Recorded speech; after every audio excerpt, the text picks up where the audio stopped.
En esta ocasión vamos a hablar sobre la muerte cerebral.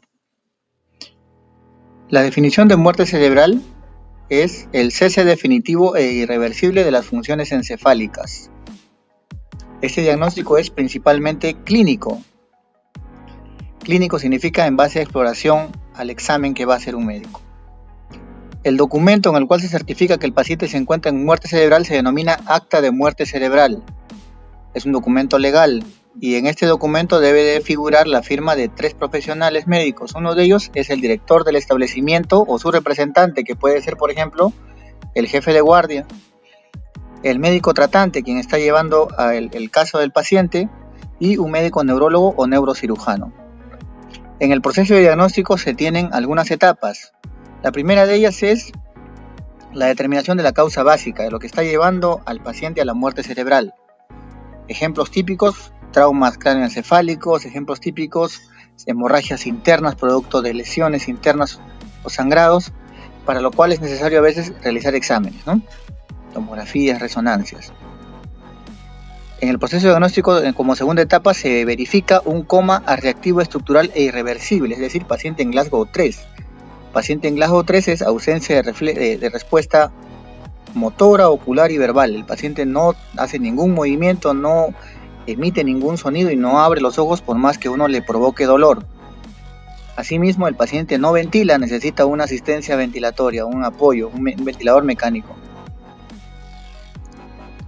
Y el paciente se encuentra aún en estabilidad hemodinámica, ¿no? En algunas ocasiones. Como tercera etapa está la ausencia de reflejos del tronco encefálico.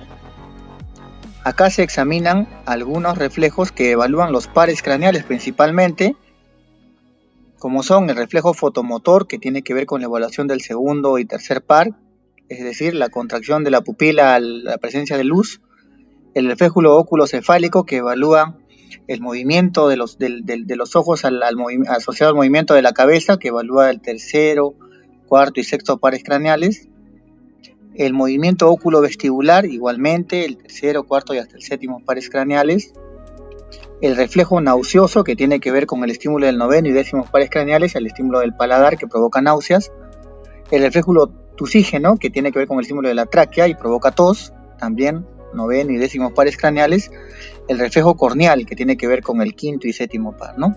Es decir, el roce de la córnea y provoca un parpadeo.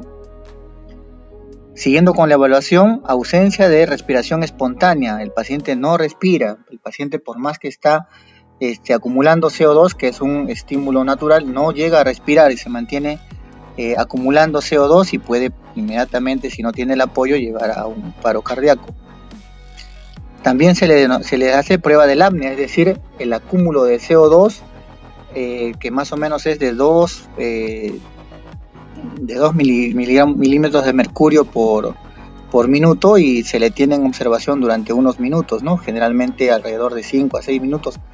Esto va a llevar a un acúmulo aproximadamente de 60 milímetros de mercurio de CO2, y eso puede también llevar a problemas, ¿no? Por eso es que si el paciente no respira a pesar del acúmulo de CO2, es una prueba de apnea positiva, ¿no? O sea, probabilidad alta de muerte cerebral.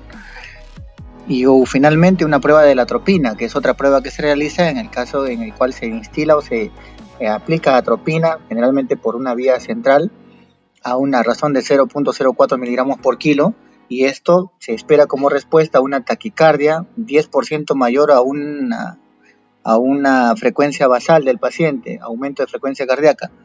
La ausencia de esta respuesta indica un test positivo,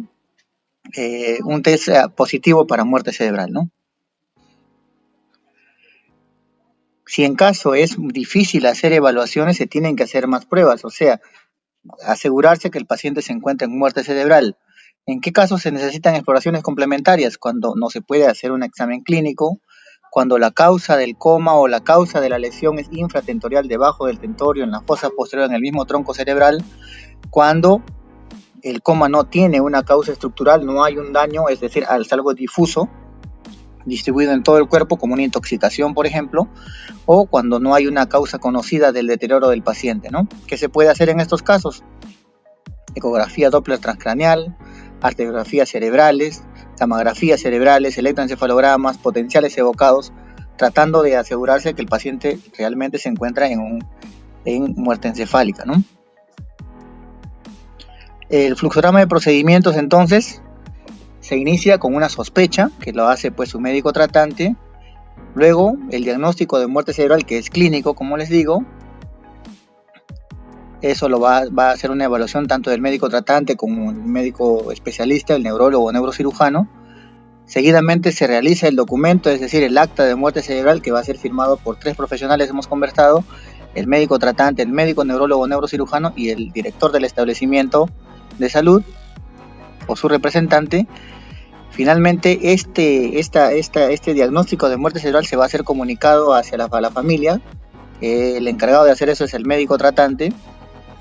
Asimismo, el médico tratante va a comunicar a la oficina de trasplante de órganos, va a hacer notificación de este diagnóstico y de la oficina ya va a acudirse a solicitar pues la donación, ¿no? Como consideraciones finales podemos decir que el diagnóstico probable de muerte cerebral lo realiza su médico tratante. El diagnóstico definitivo lo realiza un neurólogo o un neurocirujano.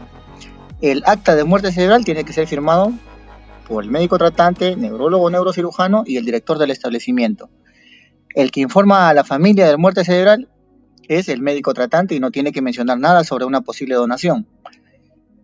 Y asimismo, el médico tratante notifica a la Oficina Nacional de Donación de Órganos, de Donación y Trasplantes, de dónde va a venir un procurador, y ellos, los procuradores de esta oficina, van a ser quienes van a conversar con la familia para la posibilidad de una donación de órganos, ¿no? Es más o menos lo que tenemos que recordar sobre el diagnóstico y el manejo de pacientes con muerte cerebral, ¿no? Y la posibilidad de que se haga pues la donación de sus órganos. Bueno chicos, gracias por su atención. Pueden registrarse en el link que se les va a estar dejando en la caja de descripción del video, y también pueden dejar sus preguntas que van a estar siendo resueltas en un video aislado. Gracias. Espero en la siguiente sesión.